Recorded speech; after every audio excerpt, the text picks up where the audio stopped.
This is a nifty little tool. It's a juicer, a handheld type juicer.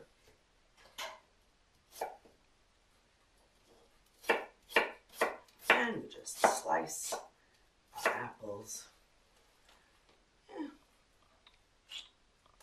Like so. So I started out with, let's say 24, probably 24 or 26 Granny Smith apples that I have peeled and cored. And now I'm just slicing and putting into this nice big bowl with lemon juice to keep them from turning brown.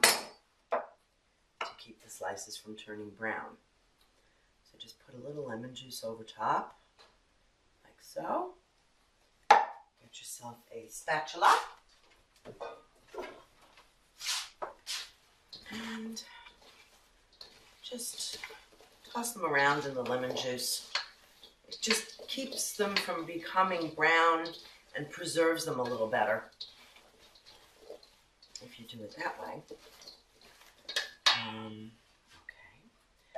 While I'm finishing this up, I will tell you what I'm going to do next. We're going to add some white granulated sugar to this. Also some cinnamon and a little ground nutmeg. Toss it all around. And then we're going to be actually cooking these in a skillet with butter. Yummo. That's how you make the apples caramelized. Put them in a hot skillet with butter.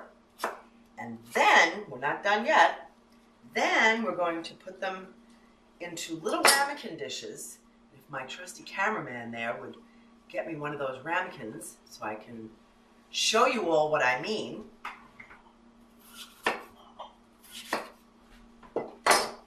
Thank you, Mr. Cameraman. These are our trusty ramekins. We're going to be filling them with the cooked caramelized apple slices. And then on top, we're going to be putting a crumble topping made up of whole steel cut rolled oats and brown sugar and butter and cinnamon and yummy delicious goodness that'll go on top. Similar to the way I make my Dutch apple pie. It's the same topping with some chopped pecans in there as well. Then all of these will get lined up on a baking sheet and put into the oven to bake. And they are mighty tasty. I'll see you later. Bye. It's in there, and that's not good eats. Not at all. You want to keep the lemon seeds out. So use your little handheld juicer here. Or if worse comes to worse, you take your lemon and juice it over your hand so that the seeds get caught in your hand and all that gets out is the juice. That's all.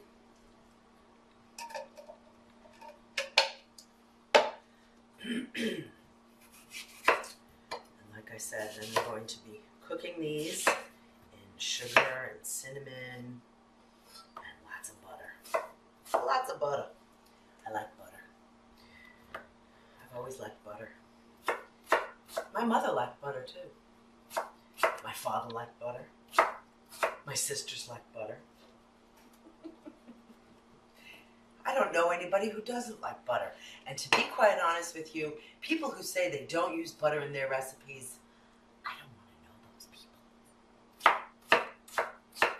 people. Okay, so we've got all of our apples peeled, cored, sliced up, and in this giant stainless steel bowl, which by the way is a very useful tool to have in your kitchen. A whole series of these. They come in various sizes as kits in most restaurant supply stores and in a lot of your Bed Bath & Beyond type stores nowadays. You can get these and they're lightweight and very useful and good to have. Anyway, we've got all of our apple slices in here.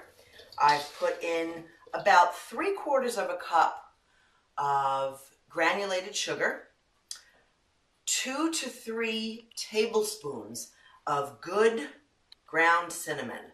And I use cinnamon from Saigon. I find it's the most flavorful, and I just like it best.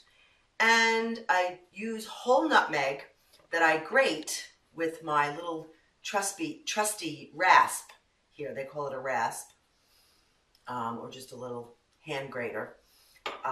Over the top, the nutmeg, I probably do 10 grates, 10 times over on the rasp on top. Then with clean hands, your best tools, get in there and get it all mixed up with the lemon juice and the sugar and the cinnamon and the nutmeg. Get it all mixed up, because behind me, and I'll show you in a moment, behind me is a big skillet that I have melted butter in. And what we're going to do next is start cooking the apple slices in a series of batches in the skillet. And when each batch is done, I'll put them onto a sheet pan until we're completely finished cooking all of the apples. And then we can start to assemble our individual apple crumbles. Okay, I'll see you in a little while. Bye. Now we're going to do, in a series of batches, the apples that we've had in the sugar, cinnamon, and nutmeg and lemon juice, to semi-cook them. And this process is called caramelizing. The sugar and the lemon juice and the butter are going to caramelize the apples and make them really tasty.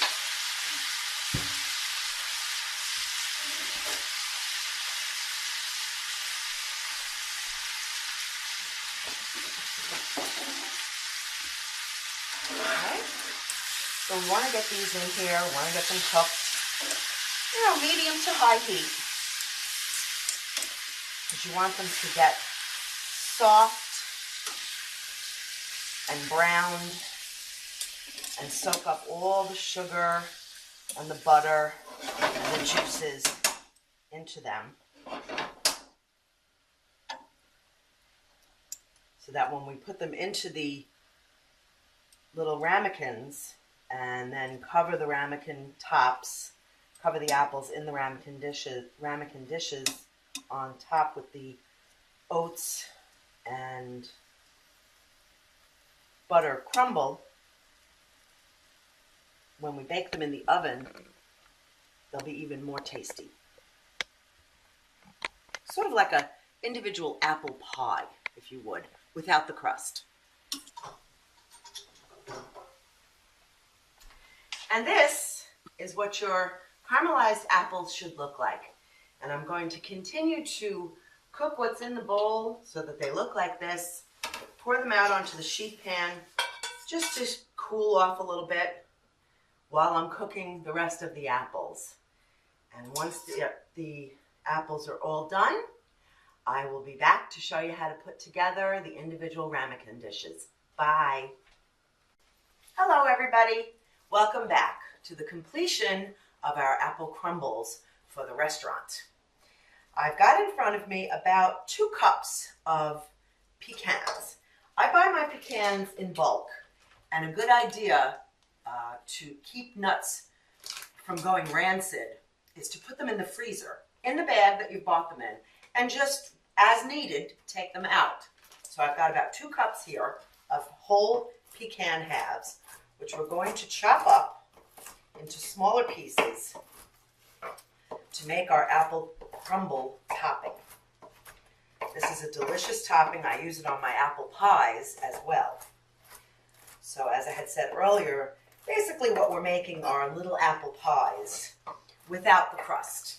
The restaurant likes to serve these with either a dollop of French vanilla ice cream or some fresh whipped cream.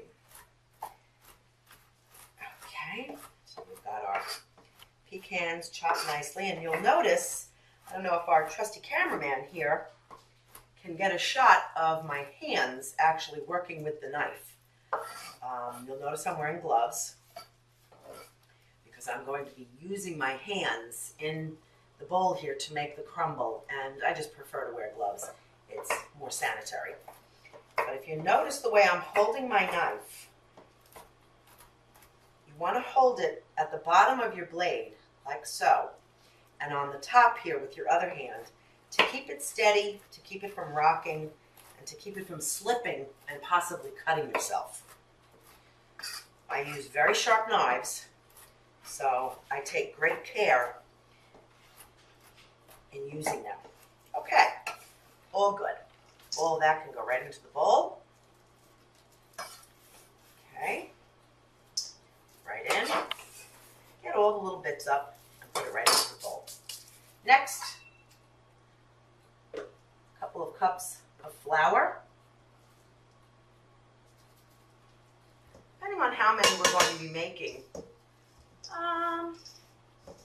2 cups of flour should do it.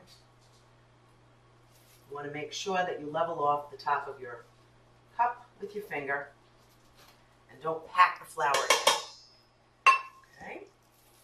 Next is whole rolled oats, old-fashioned rolled oats, not the instant kind. You want these oats to be the old-fashioned version. And again, loosely, you don't want to pack it in. Do 2 cups of oats. Okay. Next is brown sugar. Now, unlike the other 2 ingredients, brown sugar you do want to pack in. You want to have 2 cups of packed brown sugar.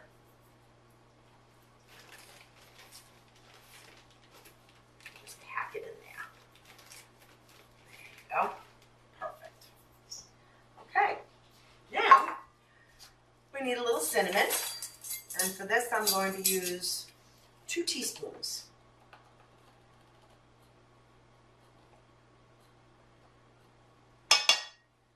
Okay. And I'm going to show you how we grate our nutmeg. You have your whole nutmeg right here on top of your rasp. Just grate it over about 12 times. And that should do it. You don't want to have an overpowering flavor of nutmeg, but you do want it to infuse the whole thing. Now we're going to get in here with our hands and start just mixing it all up. And the last thing we're going to add is this cubed diced butter. Cubed diced butter, ice cold. You don't want to take this out of the refrigerator until you're ready to add it, because I'll show you what we're going to do with that. Get in here and just break up all the lumps as best you can with your hands. And then we're going to take our cubed cold butter, dump it right in, all of it, and mix it in with our fingers. What you want to have by the time you're done doing this are little pea-sized, like that, little pea-sized bits of oats, sugar, flour, and butter. Okay, so we've got our first stick of butter somewhat incorporated. I've been using my hands, like I said, to try and make clumps, and it's not clumping quite right. So, as luck would have it, I had another stick of cold diced butter ready to go. So we'll add our second stick in and continue mixing to get it to the right consistency.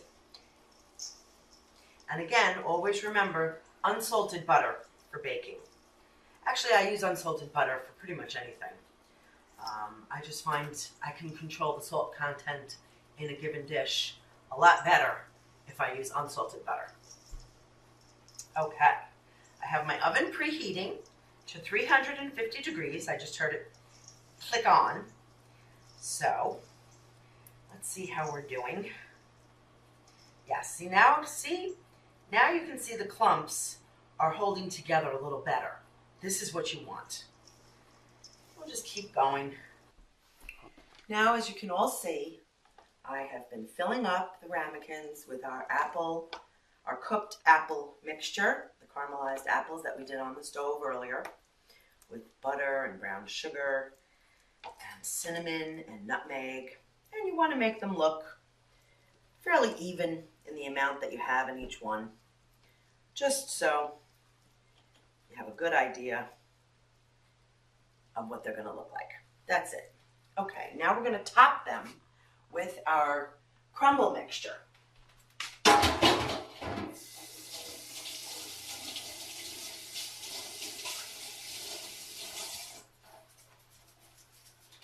Okay, so this is what you want your crumble mixture to look like. When you press it together, you want it to do that. You want big clumps that stick together.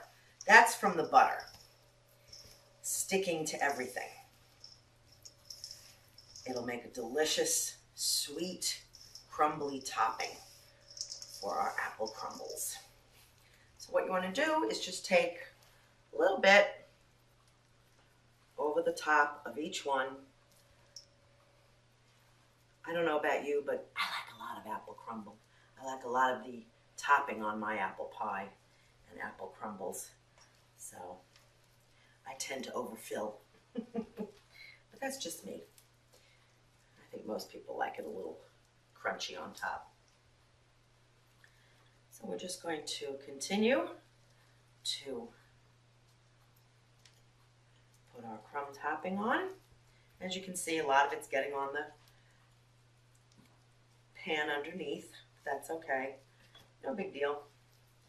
Just go in and pick it off if you like.